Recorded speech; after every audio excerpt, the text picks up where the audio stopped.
Hello, I'm Ashley, the engineer at Andover Norton, and one of the questions we often get asked is how do I stop the parts coming loose on my Norton Commando? Over the years I've managed to cure many of these problems that people come across. I'll explain which parts come loose and how you can generally overcome these problems. Starting at the front of the bike, it's the indicators. You no doubt pulled up at your favourite stop and found the indicators pointing towards the floor. This is quite an easy one to fix. You take the lens off, you take the carrier for the lamp off inside, and you can tighten the nut onto the stem and then tighten it all together on the inside the headlamp shell. You can also do a similar thing on the rear ones, tightening from the indicator end first into the actual end of the stem. Once you've got all that nice and tight, they will stay exactly where they should be, pointing up and down the road and not to the road. The second one that generally comes loose is the mirrors. For those that use a mirror on the left hand side, it's generally this one that tends to spin undone more than the one on the right hand side. Generally you'll find that this one on the right hand side, it screws in with the lock nut. You can get that one to stay where it is relatively easy just by nipping up the actual lock nut a little bit more.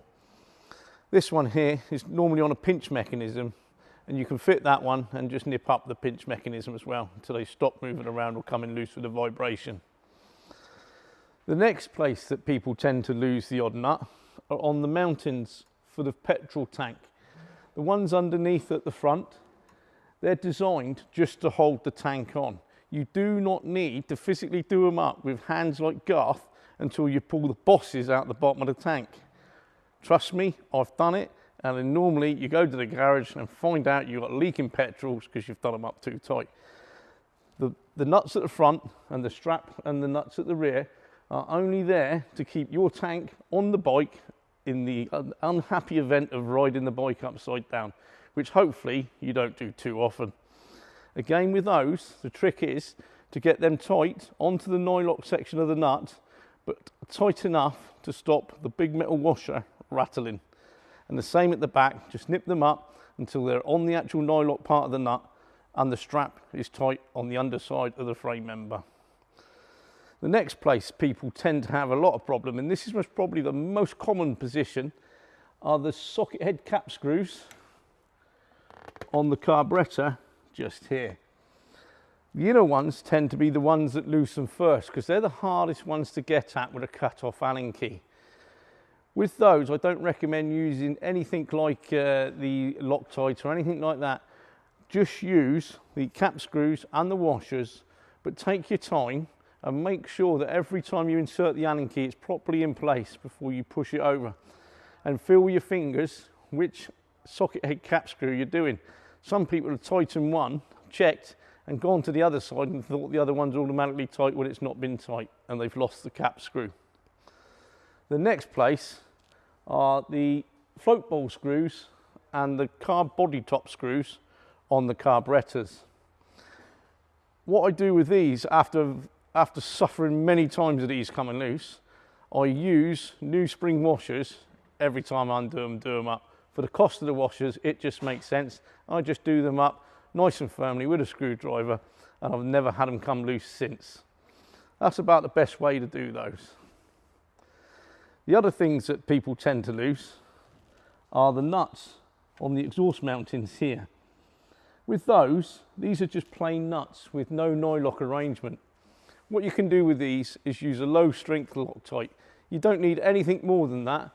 One of the weakest Loctites I think is a 222 type Loctite thread locking material, and you can just put that on there and that'd be more than enough. You don't need medium strength or high strength, just the low strength stuff. The other thing that tends to come off on a regular basis is the dome nut on the kickstart with people losing the pedal pin. Again, what you can do with that one is replace the washers and use a bit of thread locking compound, the low strength stuff, tighten that up until you've got nice movement on your pedal, and that should hold that one in place.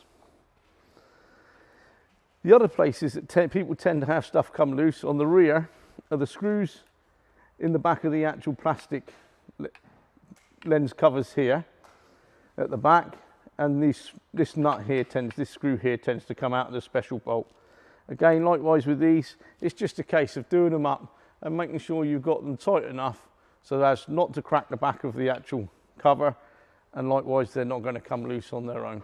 It's just a matter of gauging where you need to be with those, but after you've lost them a few times, trust me, you'll know how tight to do them up. This tail light cover here, these screws tend to come loose. It's just a case again with them, judging how tight they need to be to make sure that they don't come loose and float off down the road.